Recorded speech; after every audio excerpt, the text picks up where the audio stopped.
Mm. Do you love food as much as I love food?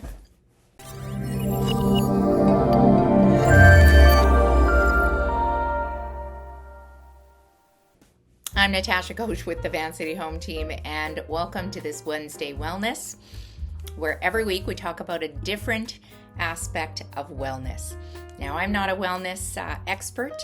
I'm actually a real estate agent, but I am constantly trying to live my life as balanced as possible. And so I just like to share that all with you. Maybe you can derive some use out of anything that I say and apply it to your own lives. And if I were to know, or not even know, but hope that if I've made a difference in one of your lives out there, that's a big win for me. So this week on our Wednesday Wellness, we're going to talk about diet plans. As you can see, I am enjoying some fruit right now. And those of you that know me know that I follow generally a pretty ketogenic meal plan. Now, the keto diet has definitely gotten some mixed reviews. It is a high-fat, low carb based diet. Now, the problem with that is today I have a little bit of banana in my bowl of fruit. Banana's a big no-no on keto diet. So what I find the most difficult is that anything that you start, it's so hard to maintain it. And so today we're going to talk about the top 3 diet plans for this year that are raising some awareness on why they're the best diet plans. Basically is because they have the biggest staying power.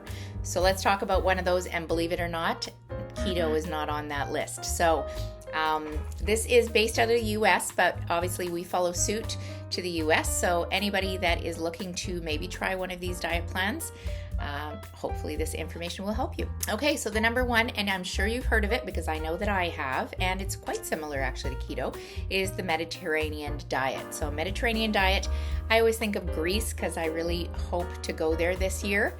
And so I think, oh, well, that's why Greek people or people in the Mediterranean are so skinny, because they follow this diet. So let's see.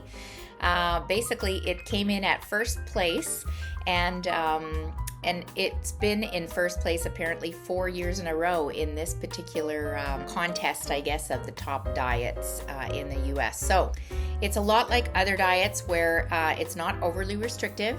It emphasizes on whole foods and a variety on it, which includes olive oil, seafood, fruits, vegetables, whole grains, and legumes. I always find that word really funny. But anyway, beans. Basically, red meat and added sugar are limited. Added sugar, honestly, in any diet is not good for you. I have definitely learned that sugar. In fact, somebody told me once, just stay away from the whites. White flour, white sugar, and white salt. Now, as I get a little bit older, I seem to love to put salt on things a little more than I used to. I don't know if that is a taste bud thing or, I just like that little extra flavor. But anyway, whites. So a day on Mediterranean might look like avocado toast on whole grain bread for breakfast, a hummus platter with whole wheat pita. So you can definitely eat bread, so it's not like the keto diet. Salmon, couscous, salads, olive oil, those kind of things. Snacks would be like fresh fruit, yogurt, nuts.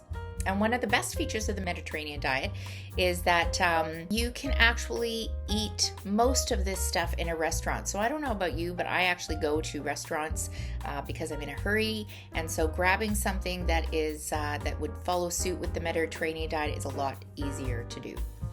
All right, number 2 diet, DASH diet. I actually haven't even heard of the DASH diet, but apparently it made second place. So it is a reasonable way of eating, they say. I don't know what exactly that means, but it's based on the research of the National Heart and Lung and Blood Institute. So in the 1990s, this plan aimed to help cut sodium. Oh, I wouldn't like that. And reduce hypertension through a well-balanced diet. So years of scientific evidence found that it was successful. And so check out the DASH diet. It sounds like it's probably a diabetic diet.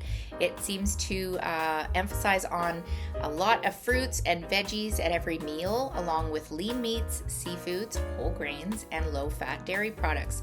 Now, low-fat dairy products, I don't know about you, I'm a cheese lover, and low-fat cheese does not appeal to me at all. So if this diet includes low-fat cheese, probably would not make my list. Last but not least, number 3, flexitarian diet. So I thought, oh my gosh, what's a flexitarian diet? It's like a vegetarian with a little flex in it.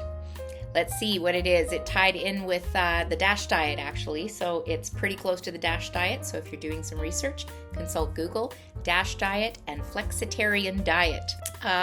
Basically, more laid back, more plant-based. Okay, so plant-based diets are definitely popular. It's created by a dietitian named Dawn Jackson Blattner. It's a mix of mostly vegetarian foods, so it is vegetarian, with the freedom of eating meat whenever you like. Well, I know a lot of vegetarians that don't eat meat for personal reasons and not necessarily because of meat itself, more social reasons, but this is a mix of vegetarian mostly, I guess. So it's like a semi-veggie diet. Okay, so you can still get your protein from beans and other sources, but when you really want to get down and have a steak, you can still do that. Okay, flexitarian, it's definitely flexible. So for those of you that want to look for a new diet plan, maybe the last year's goal setting didn't quite work out for you, and this year you want to try something new, here's the top 3. If you want a list of those, please send me a message. I'm happy to share those with you. Number 1 was Mediterranean, number 2, DASH diet, and number 3, flexitarian. Join us next week for the Van City Home Team Wednesday Wellness, where we talk about your mind, your physical, your spiritual, and your emotional wellness every single week. If you like the info, please subscribe to my channel and you'll be notified every time I come out with something new. And I hope you guys have an amazing week.